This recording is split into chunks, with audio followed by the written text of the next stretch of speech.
Greetings, fellow Whovians. Well, time for another classic Doctor Who episode review, and today we're going to be looking at the final episode of Season 12, Revenge of the Cybermen. Which is kind of a confusing title when I think about it. I mean, seriously. The Cybermen are supposed to be devoid of all human emotions, so why would they take revenge? So how does one feel an emotion that's geared toward them taking revenge?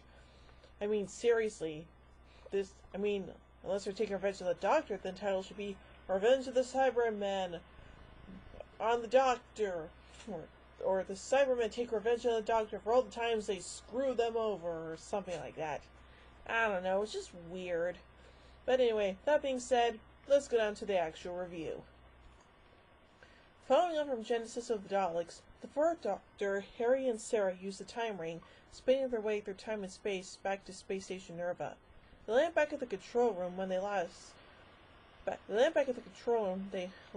when they last beamed down to Earth, but Sarah notices the TARDIS is not there. The Doctor tells Sarah that it is drifting back in time towards them, and they just need to wait for it to catch up. A door slides open, revealing a dead body, and many more beyond, littering the outer ring of the station. Eh, boy, someone's probably going to have to explain that when the whole word thing starts up again. In a communications room, Crewman Warner warns of an approaching spaceship away from Nerva Beacon, which is under quarantine due to a plague. Professor Kelman, a planetary surveyor, asks Commander Stevenson how long they can run a 50-man station with 3 men, but the younger officer, Lester, thinks that they can continue to manage. Nerva is on a 30-year assignment to warn ships away from Voga, the new asteroid it is orbiting, until its presence is updated on all the star charts of inbound ships. The time travelers find a sealed door leading to Section Q. Oh no, Section Q! Leading to Section Q. Section Q! Look out! John Delancey might be in that section! The Doctor surmises that this is the same station they left, but thousands of years in the past, before the solar flares that devastated Earth. As the Doctor tries to get through the door, the trio fail to see a silver snake-like creature, a Cybermen, crawling around the bodies behind them. Wow. You know, it's kind of interesting how the Cybermen have evolved as well, along with the Cybermen. I mean, seriously, going from a silver snake-like creature to tiny little robotic, leeches, I guess. I don't know, it's just kind of interesting when you think about it. Somewhere else, an alien tries to contact Nerva and barely gets through to Warner before he's shot by 2 more of his own kind. The only place the signal could have come from is Voga, but Kelman tells Warner that he set up the transmat station there and spent 6 months cataloging its rocks. Voga had drifted into the solar system 50 years before and had been captured by Jupiter's gravity. An asteroid of that size, drifting between star systems, cannot support life, and he warns going down to Voga and spreading the plague. Warner logs the call anyway. The Doctor manages to open the sealed door, which activates an alarm, warning the Commander, Lester, and Warner of the intruders. Oh boy, this is going to lead to the usual routine of, oh no, we're not evil, we're the good guys, and you should listen to us, even though probably, as most Doctor Who fans know, that is usually not the case. Ugh. On Voga, Boris, leader of the Guardians of the Mines, orders his men to bury the dead Vogan that was shot earlier. Magrick, his aide, tells him that the dead Vogan was frightened of Boris's plan. Boris tells him that they can trust their agent on Nerva. Gold buys humans, and they have more gold on Voga than in the rest of the galaxy. He also points out that the reason the agent hadn't contacted them is probably because the Cybermen are monitoring transmissions. And there's also the fact that, well, early Cybermen and as well modern-day Cybermen, well, they do have a weakness for gold.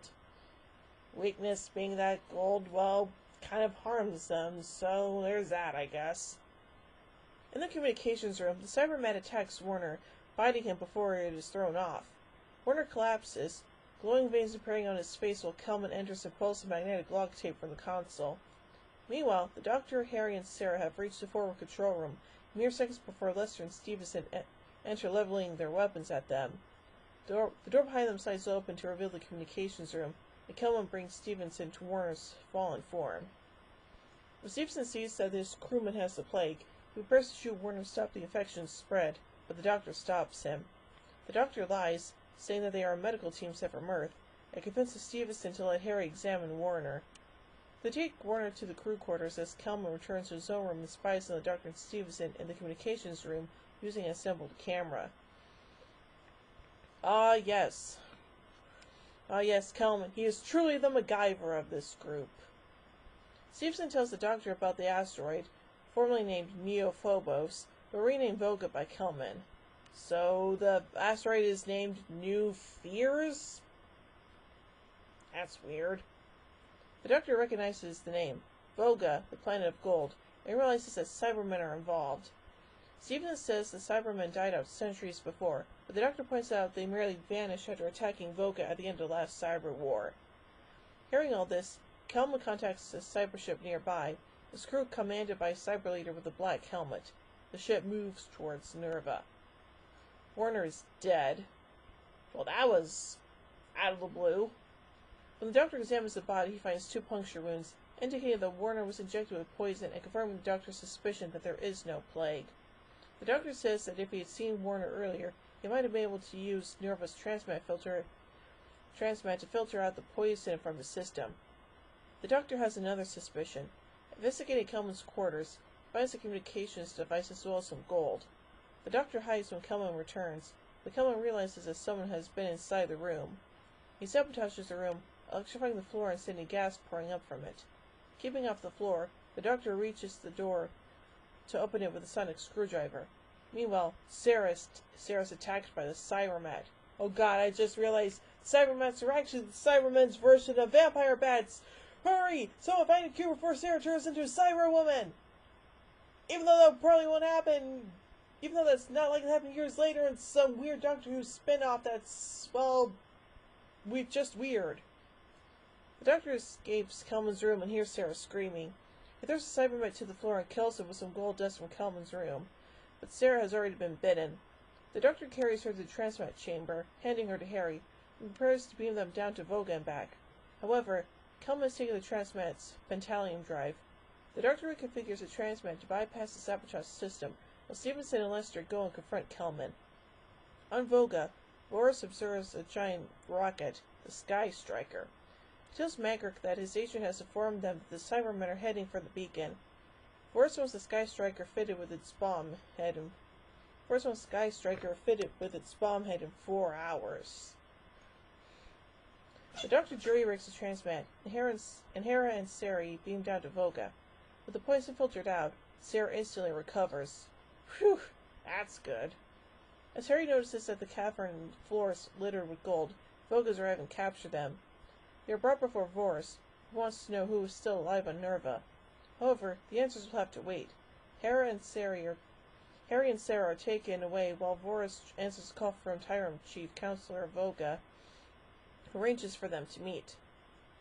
Lester and Stevenson capture Kelman. The Doctor explains that the Cybermen fear Voga because gold, as a non-corrodible substance, plays through breathing apparatus and suffocates them. The Doctor cannot get Harry and Sarah back without the battalion drive, but Kelman feigns ignorance, trying to buy time until the Cybermen arrive. The Doctor uses a control box he found in Kelman's room to activate his cybermet, threatening Kelman with it until he reveals that the drive is around his neck. Harry and Sarah are chained up in a cave, where Harry notes that the chains are solid gold, which is soft metal that perhaps they could file through. Meanwhile, Tyrone tells Voris that he knows that aliens have come to Voga. He also knows that Voris wants Voga to emerge as a trading power again and not hide from the Cybermen, who apparently disappeared centuries ago. Because of this, Tyrone no longer trusts Voris or the Guardians, and will send his militia to take over the mines. Voris is furious. Tyrone says his troops have orders to crush any resistance. Well, hey, if you don't trust the Guardians, well then, you might as well let them go. I mean, hey, who knows? They might end up guarding the galaxy or something. Yeah, that was kind of a weird joke, wasn't it? Fighting breaks out in the mines between the Guardians and the militia. Boris tells Macker to keep Tyrone from sending out the Sky Striker and to kill the 2 humans immediately. Harry and Sarah have managed to free themselves, however, and escape before the execution team arrives. They are pursued by more Guardians, who fire at them. Harry and Sarah are cornered when militia troops appear in the galleries, forcing the Guardians to stand down. The doctor has repaired the transmat, but is unable to log on to Harry and Sarah as they have left the receptor circle. At that point, Lester detects an incoming ship, but does not respond to their signals. As the cyber ship docks, the doctor recognizes it for what it is, but is unable to lock the hatch.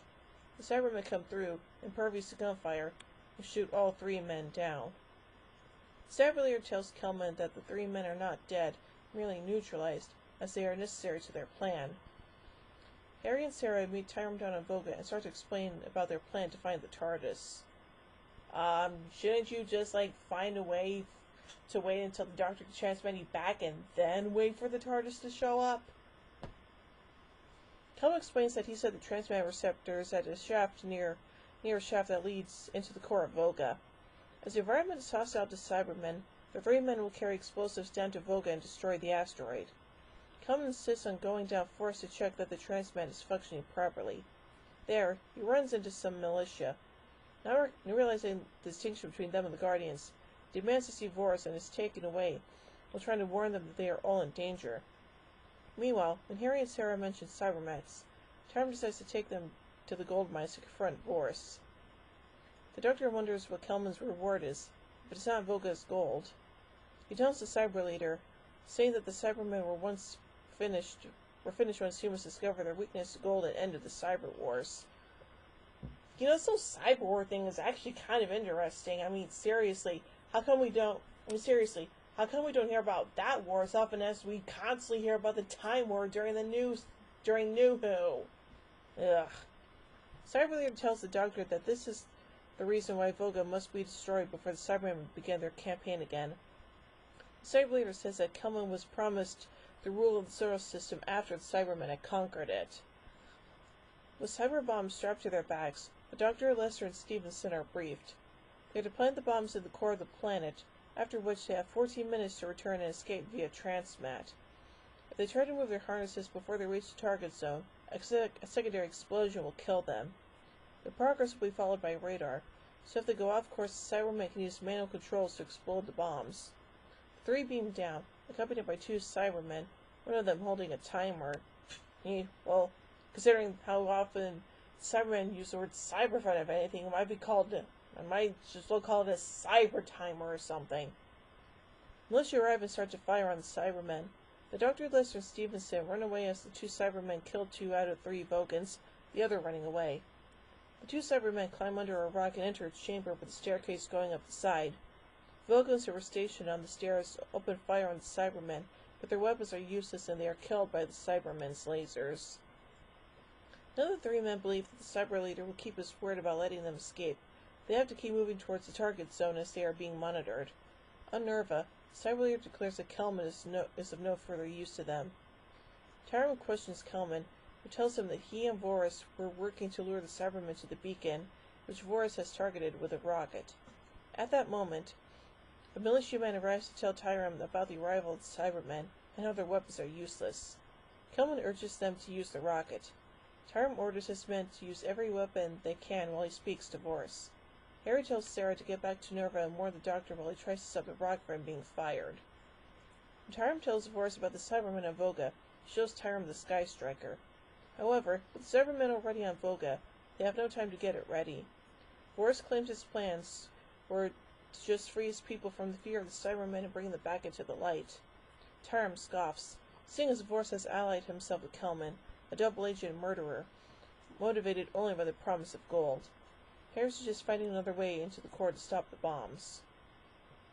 The Cybermen continue their slaughter of the Vogans as the bomber ticks down. Sarah uses a motorboat and transmats back to Nerva, where she overhears the Cybermen monitoring the 3 men's progress. However, as they descend, the heavy concentration of gold interferes with the radar. The men continue onward, however, to the center of the asteroid. Harry and Kelman, meanwhile, are crawling down a cross shaft towards the same location. With the exit blocked, Harry pushes against the rocks, causing a rock slide. Kelman pushes Harry out of the way, but is crushed to death by a boulder, while on the other side, rocks rain down at the Doctor. Harry exits the shaft and finds the Doctor unconscious. Now realizing the danger, Harry tries to unbuckle the Doctor's harness. It's a trap! Fortunately, Harry is stopped by Lester. The Doctor awakens and conceives a plan.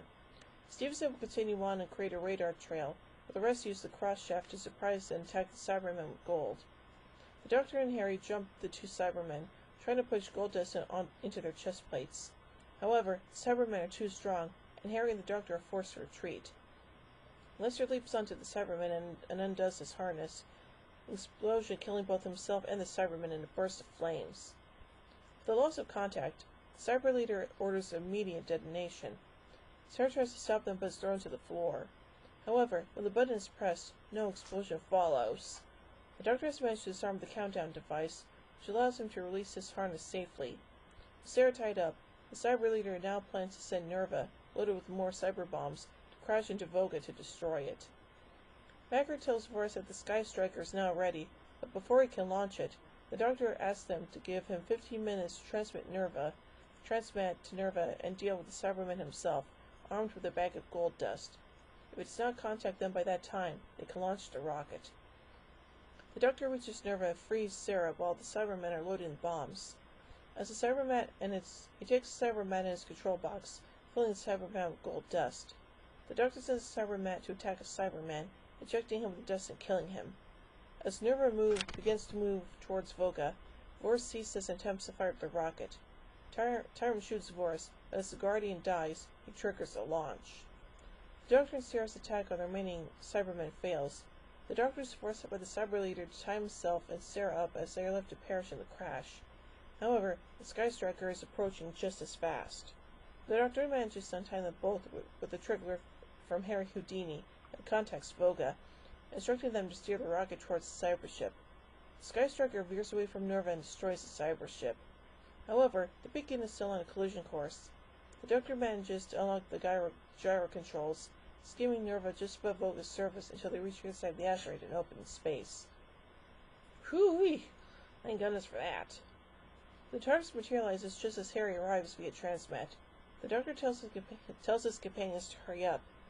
He has received a message from Brigadier Lethbridge Stewart through the space-time telegraph the Doctor left him, which means it is a grave emergency. Although Harry asks if they should say goodbye to the commander, Sarah tells him not to argue. The three rush into TARDIS, and it dematerializes. Whew, man, there's a lot of stuff going on in that story, huh? Anyway, let's look at all the production elements of the story. Jerry Davis wrote the initial script, Return of the Cybermen. Robert Holmes' rewrite added the Vulcan elements to give revenge.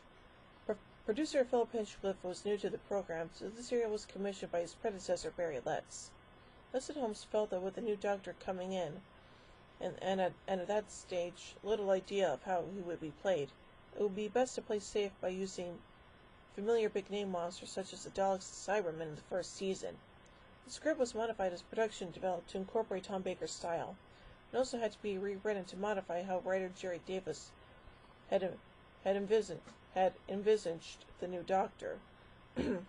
As a more timid, reserved figure, much of the manner of Patrick Troughton, which happened to be rather unlike Baker's portrayal. Rewrites by Robert Holmes made the Cybermen more emotional than writer Jerry Davis was happy with. Davis was also unhappy with the story's title. The excessive rewriting led to a number of continuity problems in the story. In Davis's earlier drafts, Cybermen appear much earlier, which explains the presence of the Cybermats on the beacon. In the broadcast version, they did not arrive until the end of Part 2, so how the Cybermats got onto the beacon is never explained. That's a good point. The story was shot on the same set as the Ark in Space, representing a substantial cost saving, with location filming in the Wookiee Hole caves. It was also shot in the production block immediately after Ark, which explains why the production code is out of broadcast sequence.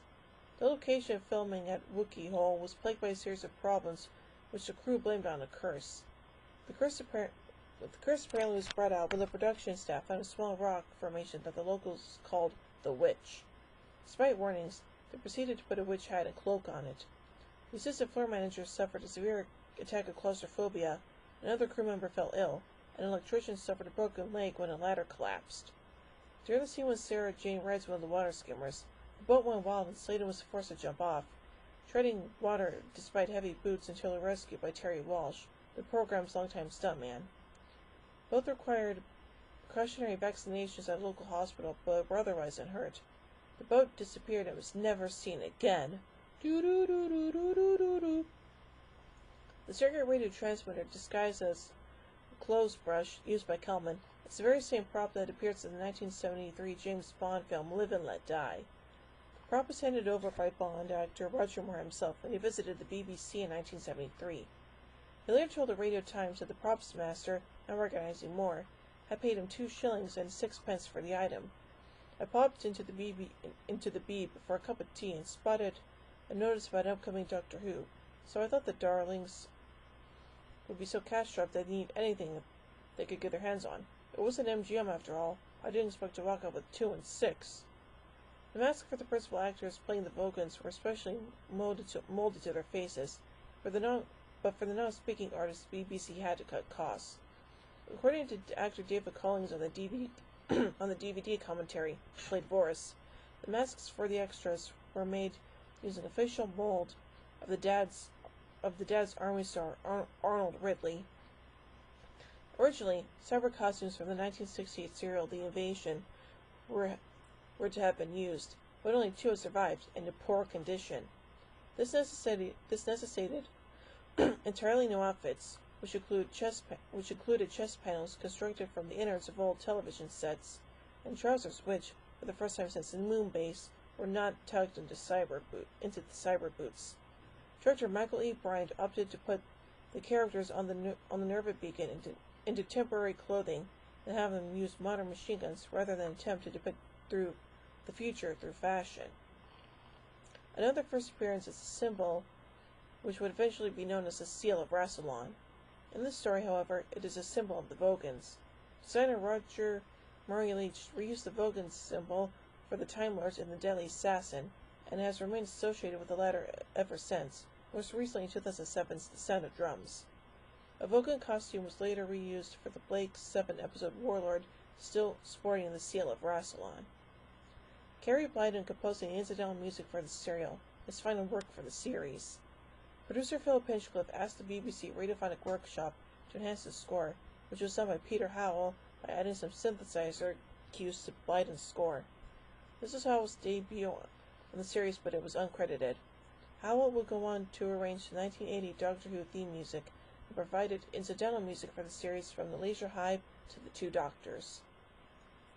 Ooh, yeah, so overall some pretty interesting stuff, and like I said, the title is a bit, well, weird, but what you gonna do?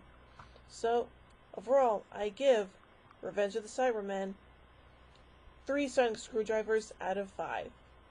Well, join me next week as we look at the first episode of Season 13, which is Terror of the Zygons. Ooh, should be an interesting one. So, until then, this is Suvian Queen saying, "Oh my giddy aunt! When I say run, run! I've reversed the polarity of the neutron flow. Would you like a jelly baby? Fantastic! Allons-y! Geronimo!" Bow ties are cool, fezzes are cool, and Stetsons are cool.